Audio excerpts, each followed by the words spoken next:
For more on the Russia investigations, let's bring in our legal panel today. Lawton Cummings is an attorney and legal analyst. Michael Starr Hopkins, a criminal defense attorney. Welcome to both of you. Thanks for having us. So Lawton, thanks for having us, John. To you first. Jared Kushner says, you know, he's new to politics. He came into town with the president. He got an email from his brother-in-law about this meeting with some Russians. He didn't really read it and sat down at the meeting. That's his version of events. Does that make him sort of legally untouchable? Well, he may have been naive, and right now the evidence does not point to a crime committed by him.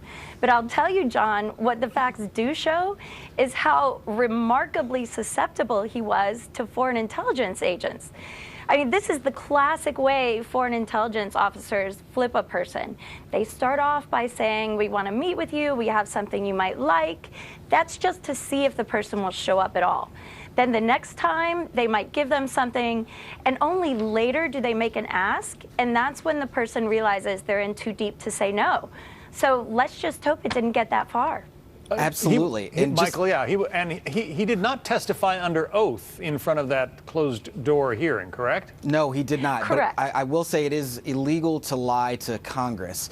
So whether he testified under oath, he could still have criminal penalties if he did lie. Well, nobody's saying he lied. We're just kind of wondering what's going on. There's been a lot of conversation about him not testifying under oath and whether that means he could lie. So I would want to clarify that. But to go back to the previous point, I want to say, one of the way that the Russian government works is that there's this thing called compromise. So what they do is they put people like Jared Kushner into positions where they've done something illegal, which could be potentially soliciting foreign contributions. And then once they've done it, not knowing what they're doing is illegal, then they use that against them to obtain more information. And I think that could have been very well something that the Russians attempted to do.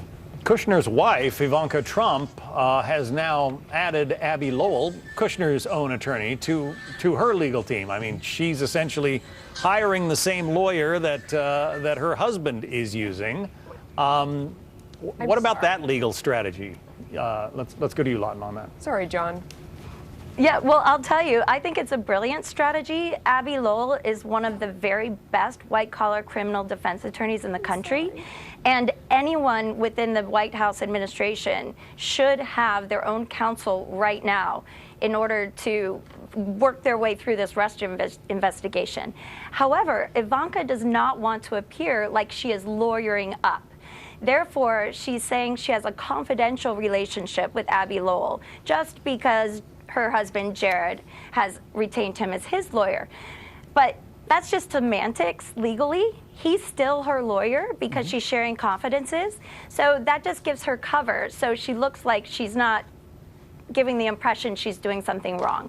Melissa was apologizing for letting her phone ring during our legal segment. I apologize. I didn't even hear it. Sorry about that. I didn't think you did, but I wanted to let the viewers know. So in the meantime, Jared Kushner has gotten this 11-page letter out there. He's the first to testify in front of the committee. It seems like he kind of controls the narrative from here on out. Michael, would you agree with that? I would. I would say that Jared Kushner coming out and testifying is a sign that there are much more subpoenas to come. The way that this usually works is the last one to testify is usually the source of the investigation. So Jared Kushner being the first one to testify could show that this goes farther up. And the fact that Paul Manafort is now not testifying today so that they can work through some more of the issues with paperwork could show that Paul Manafort is participating more than what many Trump insiders would hope.